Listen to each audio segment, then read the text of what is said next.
یہ جو بعض بچے کہتے ہیں جو فلاں انٹرنیٹ پہ بیٹھ کر یہ کہہ رہا ہے فلاں، آپ لوگ جواب کیوں نہیں دیتے؟ بیٹا جواب دینے کا کوئی فائدہ نہیں ہے، کیونکہ یہ بیٹھتے نہیں ہیں، ان کو بٹھایا گیا۔ اب اس سے زیادہ میں کہہ نہیں سکتا ہوں کیونکہ یہ ریکارڈ ہوگا، یہ چلے گا، پھر ہمارے لیے مشکلات کھڑی ہوتی ہیں۔ ان کو بٹھایا جاتا ہے، ان کا مشن ہے بس خرابی پیدا ہو۔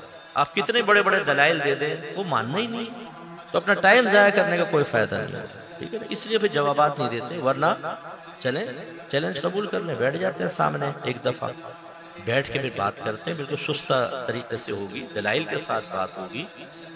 ہمارے احناف، اہل سنت اور جو بریلوی کی طرف منسوب کرتے ہیں خاص طور پر، ورنہ ہم اپنے آپ کو بریلوی کہلانا پسند نہیں کرتے، ہم اہل سنت۔ بریلی کہنے سے کہ بریلوی ہیں ایک مخصوص، ایسا لگتا ہے کوئی فرقہ ہو گیا، بریلوی کوئی فرقہ نہیں ہے، یاد رکھنا، ہم اہل سنت ہیں، اہل سنت و جماعت، اپنے آپ کو اہل سنت و جماعت کہیں، سامنے بیٹھ کر دیکھیں انشاءاللہ دلائل جو اللہ نے علوم دی ہیں، اور جس کے پاس بھی جو آج یہ بیٹھ کر سوشل میڈیا پر اپنے علم کو عام کر رہے ہیں، یہ سب میرے بزرگوں کا صدقہ ہے، ان کے علم کی خیراتیں پا پا کر یہ اس مقام تک پہنچ گئے۔ اسی سے سوچ لیتے کہ جن کے علم کی خیرات حاصل کر کے تم نے آج ہائپ بنا لی ہے تھوڑی سی، وہ کتنے بڑے بڑے بزرگ ہوں گے، اور ان کو ماننے والے اور ان کے علم کو عام کرنے والے کیسے ہوں گے؟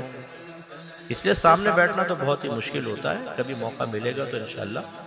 یہ جو انڈیا میں ڈیبیٹ ہوئی تھی، وہ ایک بیچارے کو بٹھا لیا، وہ فلم شوبز سے تعلق رکھنے والا، ایک دوسرا بیٹھ گیا، وہ جشن منا رہے ہیں۔ بھائی وہ تو ایک عام آدمی تھا، وہ بیچارہ کیا بحث کرتا، اس میں کیا جشن منانا؟ آؤ سامنے بیٹھتے ہیں، اہل علم بیٹھے ہیں سامنے، پھر بات بنے، پھر مزہ آئے گا باہر آ۔ تو خلاصہ کلام یہ ہے کہ ایک علم تو وہ ہے کہ جو آپ کو خود سیکھنا ہے، نبی کریم نے فرمایا، اس میں پہلا علم العقائد، تو ضروریات دین، دوسرا ہوتا ہے ضروریات اہل سنت۔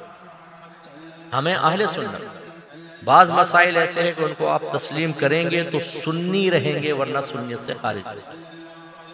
مثال کے طور پہ ہمارے نزدیک صرف نبی اور فرشتے معصوم ہیں، ضروریات اہل سنت میں سے۔ اہل بیت اطہار ہمارے نزدیک معصوم نہیں ہیں، ان کے علاوہ کوئی نہیں، ہم محفوظ ہیں، اللہ نے انہیں گناہوں سے محفوظ رکھا ہے۔ یہ عقیدہ ہمارا صحابہ کرام علیہم رضوان کے بارے میں۔ اسی طرح صدیق اکبر رضی اللہ تعالی عنہ، نبی کریم صلی اللہ علیہ وسلم کے بعد تمام انسانوں میں سب سے افضل۔ یہ اہل سنت کا، ضروریات اہل سنت کا مسئلہ ہے۔ ایسی آپ کی خلافت کا برحق ہونا، یہ بھی اس طریقے سے ہے، اور دیگر چیزیں۔ تو یہ سیکھنا لازم ہوتا ہے، کیونکہ اگر آپ ضروریات دین نہیں سیکھیں گے تو اللہ نہ کرے کفر بھی ہو سکتا ہے، بدعت میں انسان مبتلا ہو جائے، اور ضروریات اہل سنت نہ سیکھیں تو وہی سوشل میڈیا پہ کسی کی باتوں سے متاثر ہو کر آپ ان چیزوں کو اختیار کر لیں گے کہ آپ کو سنیت سے باہر ہو جائیں۔ سنیت سے باہر ہونے کا کوئی آپ کو ایسا نہیں کہ گھر میں بم گرے گا، غوری میزائل، اور ترنت بنیادیں ہل جائیں گی، لیکن یہ ضرور ہوگا کہ غلط عقیدے پر قائم ہو جائیں گے، اور وہ غلط عقیدہ آپ کی آخرت کی بربادی کا سبب بن سکتا ہے۔ دوسرا ہے احکام شرعیہ عملیہ، ایسے احکام شرعیہ جن کا تعلق عمل کے ساتھ۔ یہ بڑی تین چیزیں ہوتی ہیں، سمجھ لیں، عبادات، معاملات اور مناکحات۔ عبادات میں نماز، روزہ، حج، زکوٰۃ، قربانی، صدقہ فطر، اور جب نماز ہے تو نماز میں پھر طہارت ہے، طہارت میں پھر وضو، غسل، حیض، نفاس، تیمم، کپڑے پاک کرنا، نجاستوں کی پہچان، پھر پانی کی پہچان، کس سے وضو ہو سکتا ہے، کس سے نہیں ہو سکتا، یہ سارے طہارت کے مسائل۔